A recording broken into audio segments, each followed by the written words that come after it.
So first of all, thank you very much for the organizers, because it's really a nice venue and the city is nice. So what I would like to present you is today how we've made use of all the tools that Elsevier is providing. So we are very lucky to have all the tools accessible in our university. And I will show you how this has been guiding our strategy, generally speaking. So first of all, to get the picture right, where we are located, we are a small university that has been established only 10 years ago, okay? In the middle of the desert, if you see, but by the Red Sea. And it's a rather small organization because we have 100 faculty, so professors, more than 1,000 students, and some researchers associated to that. And also to show you, it's quite a diverse community, in fact, not only at the level of professors, but also from the students' point of view. And you've got close to 35% of the students who are from Saudi Arabia, but all the others are from all around the world, and as you can see here. Now, we are talking about globalization, generally speaking, and when you look at the evolution even of Pure has gone from, let's say, a country-centric to a European tool to a global tool.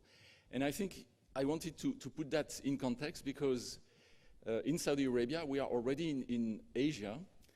And in fact, I wanted to bring back one thing that sometimes we forget, is we are talking about the rise of Asia. So China, India, and Asia in general.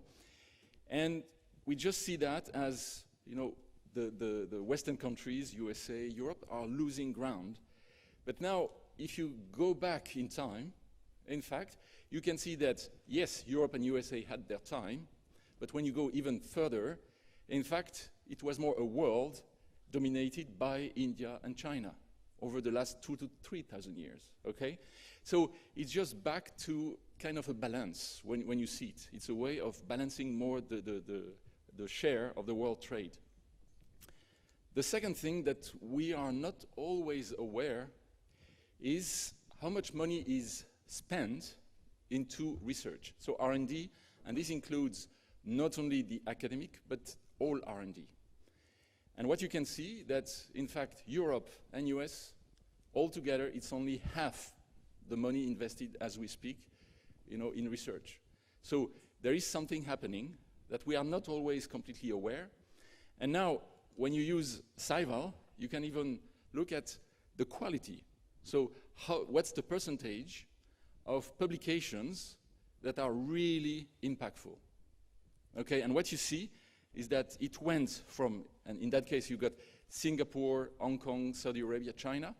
In fact, there is an increase. So not only, okay, they are waking up, okay, they are investing massively, and it's quality research. It's not just, you know, as before, we thought just copying and doing things like that. In fact, there is a real growth. And so all this is to put that back into the context for us, because we are in Saudi Arabia, and you can feel this pushing, you know, in all the academic and private sector, trying to push to produce more and more. And we were talking about also impact over the last few days, and our organization had the task to really work on world challenges. And when you look carefully at, you know, different things, of course, we all know about climate change, but water, food, and energy are real challenges for the world in the coming years, I mean the next 20, 30 years, at least. And as a consequence, our institution was really asked to focus on those 4 areas, so water, food, health, energy, and environment. And so those are the, let's say, 4 or 5 pillars of our research. And even though we are a small, you know, entity, we try to focus hard on that. And that's where all the tools that we have are helping us to really focus on those areas. So how do we do that? First of all, we collect all the information as usual, but I would say we start, for us, let's say the root of all things are the people. And so we start by putting all the HR data and the organization. From there, we put all the external publications and also data sets. Not only we use, Scopus and Scival to import, but also Web of Science, Google Scholar. We have a repository also that is just focused on affiliated publications, so KAUST affiliated. We put all this, and of course, all researchers, also all visitors, all events in that, and collect more. And what we do out of Pure is that we interact back to our repository that is really focused on the KAUST affiliated publications. Then we also have a dataset repository. We also feed all our websites, so all the web pages, whenever it's related to a faculty. In fact, it takes the information from Pure to feed all the pages, so whenever it's related to a professor. We also have the research portal, and we also try to connect with ORCID to push the information that we have curated, that we have curated inside Pure. So the way we see the research life cycle and the relationship with Pure and Scival is that when you look at research, you start with an idea and you try to go to impact. So the first thing, and at KAUST, we are very lucky to have a funding organization within the university. So close to 80% of our funding is internal. And so we do the entire process of funding calls, you know, grant application, grant award, so inside, and the grant management. Then, of course, you've got all the research, so research data, press, conference, events. Then you've got the outcomes, publications, patents, startups for us. Also academic influence, we try to measure that. And the last part is really economic impact and societal impact. And how we use Pure is really for those different time in the research life cycle. In fact, we try to really follow all this. Now, when you look from the strategy point of view, this is feeding different parts, like the ex-ante program evaluation. Before launching any program, we try to look at what would be the implication. We also use that for the application review. Then we monitor each and every program and grant. Then we evaluate the entire programs. And then we have a strategy that feeds in the loop. And I wanted to show you here also what's the amount of information that is created, that is feeding into Pure. So you got the administrative data that is really at the beginning. Then you've got research that is coming up. Then only kicks in the output. And lately, impact. Now, once you've done that, you put everything in Pure. And I wanted to show you what we have in Pure and what we have on our portal. So what is visible, of course, is a subset, but also we have kept all the active and inactive, so all the history. And the second thing that you should look at is something, historical publications. We try to make sure that each faculty has got his entire history, not just the one at the university, so that when they go on their web page, in fact, they see their life, and not just their life at the institution. Also, we also use all the press media prizes, and the other thing that we put is all our projects and contracts, so agreements, and all courses. So now you put all this into Pure, and now you can relax, of course. Now the real work starts, I would say, because that's where you will have to extract, analyze, and help the strategy. So what I wanted to show you here is about the portfolio of tools, Pure, Scival, Scopus, and Plamix, how we use them at the different stages. And I would like to go quickly to show you. So first of all, monitoring. So we have to monitor different things, like research outputs, patents, prizes. In that case, we use all the 4 tools, plus, of course, Web of Science. We have Insights, Google Scholar, and other free online databases. But it's really the ones we use. And as you can see, when it's about teaching and mentoring or dissemination, it's much more just Pure and Scopus. We don't go into Scival and Plamix for those. The same for impact. You've got KPIs. And for us, that is very important, is funding and collaborations. And we also track alumni. So whenever people are going, we try to keep track of their publications and what they become in the system.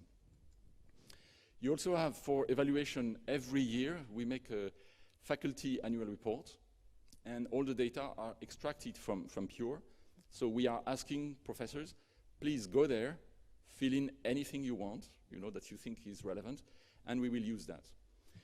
We also use that for faculty promotion, and also to look for reviews of programs and centers, research centers. Also for recruitment, whenever we want to recruit, we assess even, and that's mainly Scival and Scopus, but also Pure, in the sense that we try to see what would be the impact of this new faculty in the system. So we bring them in, create a new team, and see what would it go up? Most of the indicators would there go up or go down. Also to find reviewers, of course. The next is about research integrity, and you will see some examples of one thing that is very important within Saudi Arabia are rankings, especially in the Middle East, but I think it's true everywhere. And therefore, affiliations is a key point, because there are many people who do wrong affiliations, forget affiliations, and this is something that we have to track. And that's, I would say, thanks to the tools, we can really go down. We also look at conflict of interests, through the publications and activities. We also look at academic collaborations, also with the private sector, and also whenever we want to write an MOU, let's say, with a different country or a different university, we start looking at the different interactions, both with the country, between the two countries, and also between institutions. Then, as usual, we do the academic benchmarking and also center comparison. So we try to benchmark against other centers of similar size and subject. And finally, we also use those tools, especially to look at the evolution of the university and to think about capacity building. So we try to make a projection about recruitment in different areas and trying how the university would behave. Because remember, we are small, and therefore any change has huge impact for us. So now, very quickly, I would like to show you a few set of examples in the 7 domains. First, about monitoring. There was a request to make artificial intelligence a new priority, and we wanted to know who was working in our university on the subject and what was their impact, and trying to see who we should reinforce. And what I show you here is precisely that we don't use just one indicator, but at least 3, and in fact many more. And we give that to experts who can help us. But you can see it's the number of articles, the field-weighted citation impact, and number of views. And you can see it's not the same. So it tells you also some story behind the scene. What we've done also is trying to start, so we have exported all our publications from Scopus. We do that regularly. And then you do text mining, and you just cluster keywords where they are located in the text. So we use also, in some cases, the grants. So our grant proposals, all the articles, all the patents. You join all this, you make this study. And what is very interesting for us in that case is you can see 3 different clusters, okay? But strangely enough, our university has 3 different divisions. So who's chicken and egg, who's forcing the issue? But you can see clearly, so what you have is physics, mathematics, and computer science, and biology globally. And it's really clearly defined. And you can go deeper in each subcluster. I mean, in each cluster, you would have subclusters. Also, since we have all the students, all the faculty, and all the relationship, we were asked to compare and benchmark the support level of our students. And as you can see, we have around seven students per faculty. And this is type of measure that we can easily extract, from the tools. So very quickly, this is the type of question, and you can imagine many other questions, even related to budgets, related to that I don't show here. But this is the type of things where you can start many cross-correlations in different fields that are not just publications in some way. Another thing that you may not be fully aware or you have seen, something about articles to patent ratio. So what it means is, and I've put the question mark there, how many articles do we produce for each patent? So in some way, it tells you that in some fields, you may need 50 articles, every 50 articles or 100 articles. In fact, we produce a patent. But there are some fields where it goes up to 400. And so that drives all of a sudden a question. Are they less efficient? Is this a field where you don't produce patents? And you start questioning things. And as you can see, it's not straightforward, because you have patents, you've got articles, you've got people, and all of a sudden you can mix that and come with a different question, and you can come back to those groups and say, okay, what's the problem? Or is it a problem? And that drives you into a different stage where you can really come back and say, okay, maybe your objective may be to increase, because for us, patents might be the indicator, the KPI that is important for us. Another thing for recruitment was the question from different people, even from our board, was to ask, where are our faculty coming from? And within Pure, we had the entire history of our faculty. And that was to show, if you look at the different rankings, so QS, Shanghai, and THE, we wanted to be able to measure what's the percentage of faculty that are coming from those top-ranked universities. And it's really close to the top 100 or top 500, it's about the same.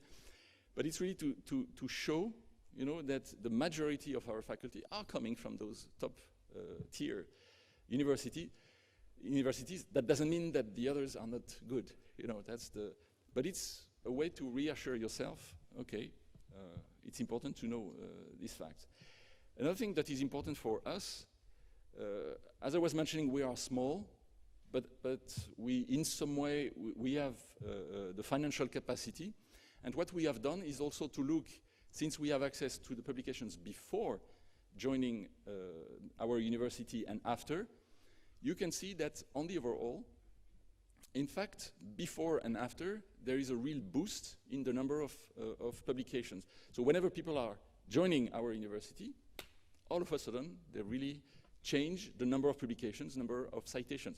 Of course, there are reasons, because they have access to maybe larger facilities, better equipment, and many things. But on the average, there is a 2.4 boost. So this is something for recruitment that you can use to say, okay, if you come to us, I cannot guarantee, but close to, you will boost by a factor at least 2 your publications and impact, globally speaking. Now, another aspect, and that's a consequence, a direct consequence, was to look at the average number of citations per faculty over the last 5 years.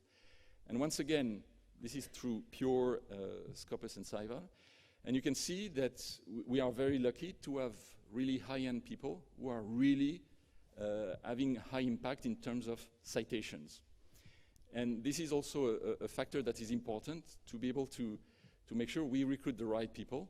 And as I was telling you, when we want to make simulations, that's the type of things we want to make sure that the people we recruit are at the right caliber. Now, a totally indirect, you will see, thing is about research integrity. You would say, what would be the impact of Scopus and Saival on this? So I joined this university in 2013, and we saw that there was a problem with affiliations and the way publications were going. And so I worked on a new code of responsible conduct of research, and also a new publication guideline. And as a matter of fact, we also, at that time, had to merge 54 different KAUST profiles in Scopus, just to give you. So those were, that gives you the situation. You know, it was really, I would say, a mess. And then we introduced Pure, and we put all this together. And now we are talking about impact, and that's a direct impact. So back in 2014, we had 20% of our publications that were wrongly affiliated.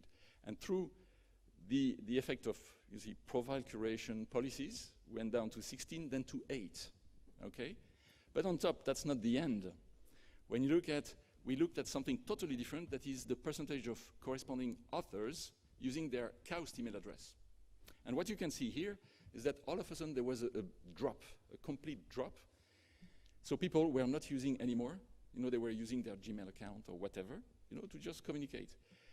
That's where we introduced this policy, saying, wait, guys, you should refer to your university. And all of a sudden, back to normal. And this is something we can monitor, and we continue monitoring. The next one, also on research integrity, was about acknowledgements. And as you can see, up to 2015, the large majority of publications had no acknowledgements.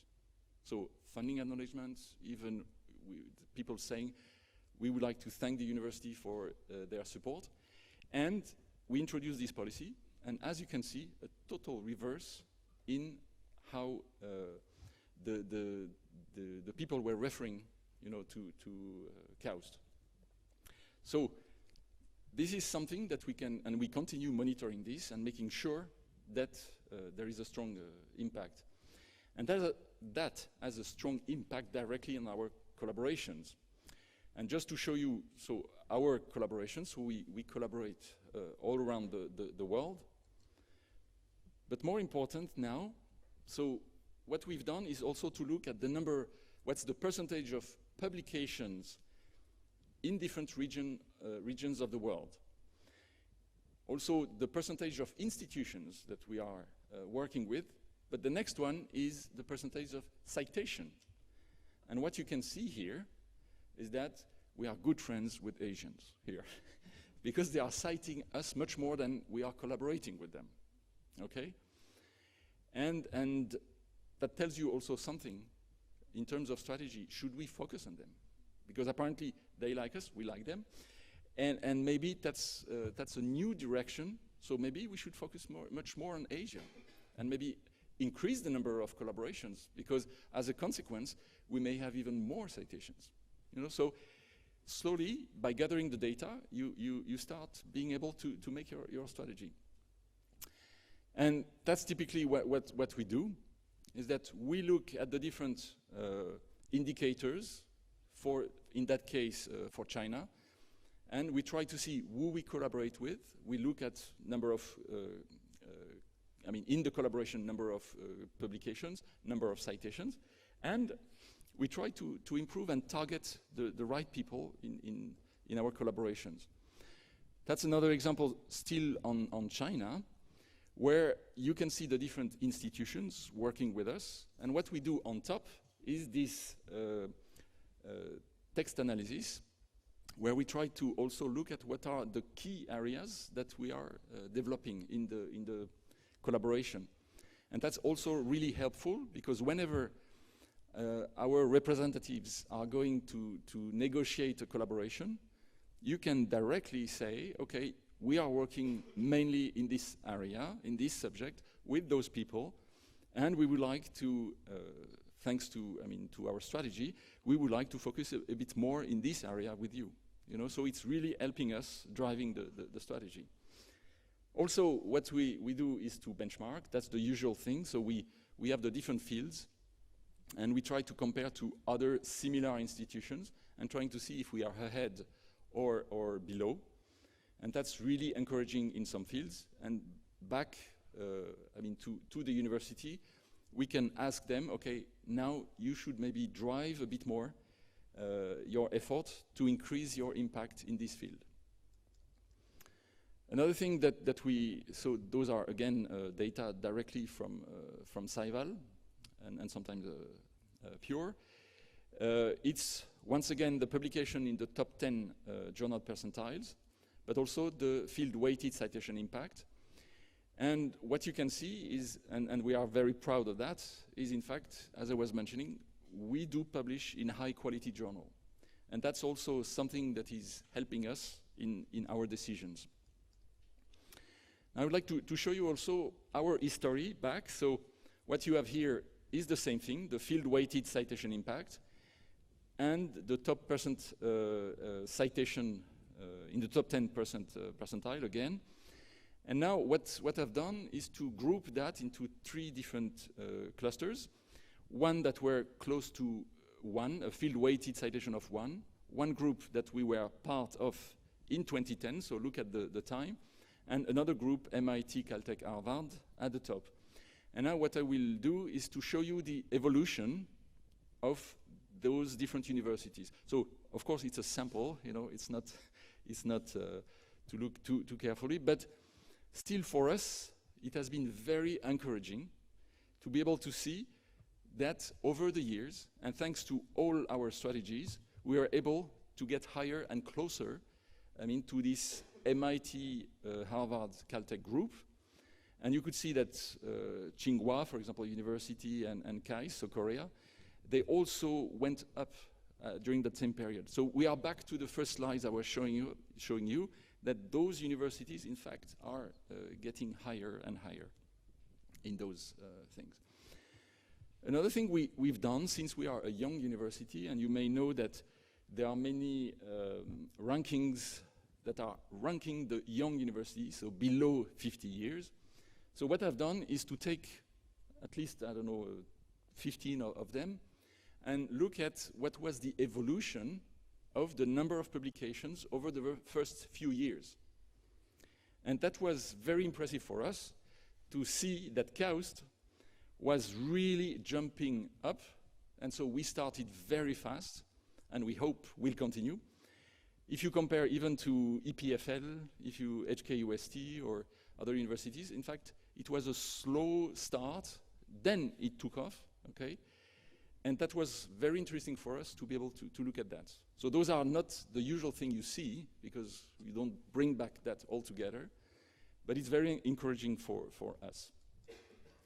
And now to make a final point about how also we are working is that within the Kingdom of Saudi Arabia, there is a new vision, the Vision 2030, that is trying to push Saudi Arabia into let's say, with new objectives to really reach a different stage. And one of them is to improve rankings and to improve universities in the rankings. And so this is something that is coming up on us, trying to say, okay, let's take this challenge and try to make it happen. And that has become very important for us to try. I mean, you've seen all the affiliations, all those elements.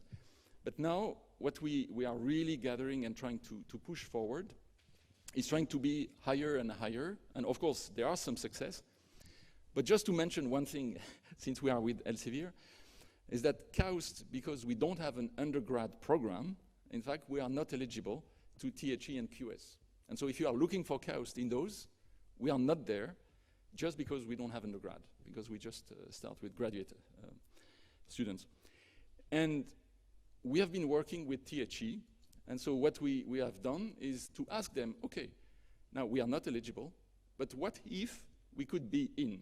And so what we've done is to provide them all the data and just remove the fact that we have no undergrad.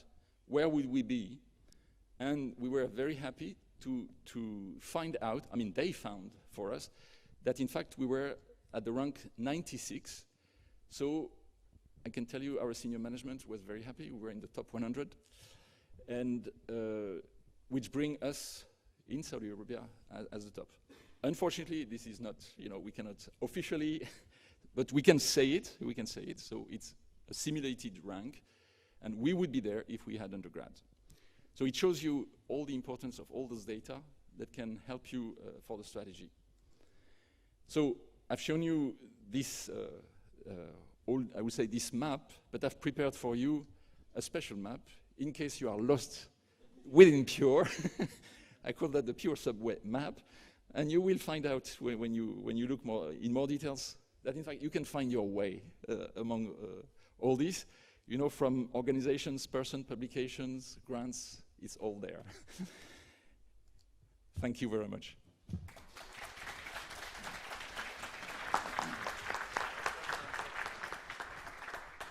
Thank you, Thibaut. We have time for one question. Yeah, well, we have a schedule. So, well, I have a question. So it's interesting to see that that you cite Asia more than the rest of the world. So do you know if it's also the other, or Asia cites you more than the rest of the world? Do you also cite Asia more than the rest of the world? We collaborate with them a lot, but maybe not enough. But I think it's more that they are really looking at what we do. Yeah. It's much more, yeah. We cite them, but not as much as they cite us. But it's a love affair still. Great. Pat? Good. Are you allowing to? Please. Thank you very much for that. I just had an interest. When you said you were tracking alumni, were you referring to your postgraduate alumni, or were you referring to your faculty who went on to other institutions? Mainly students. Oh, of course, we also track our professors, our faculty. Yeah. Okay. But the main focus is on alumni, the students. And so we really follow where they are going, and we try to keep the track of their publications, activities, everything. Yeah. Okay, thanks. Indeed.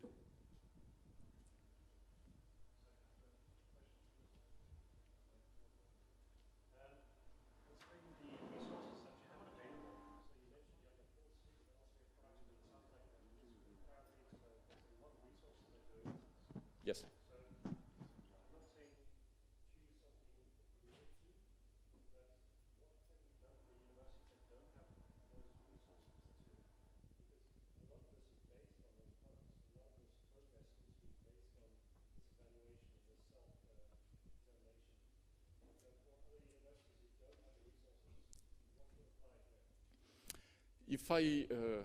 If I had to choose, maybe, you know, I would say the way we use really Pure for internal strategy and monitoring. So I would say for us it's very useful, and I don't think that there are any. I mean, I wouldn't say it's a monopoly, but I don't see any other tool that would, you know, compete at the same level. Now, I would say between Scopus and Scival, I would go for Scival personally, in the sense that it's really a magnificent tool to be able to benchmark very quickly. You know, you can do more or less the same in Scopus, but you need much more knowledge, I mean, insight to really do the same job. Yeah. Okay. Thank you, Thibaut, and a little bit of Danish chocolate. Thank you very much. And I think that was a...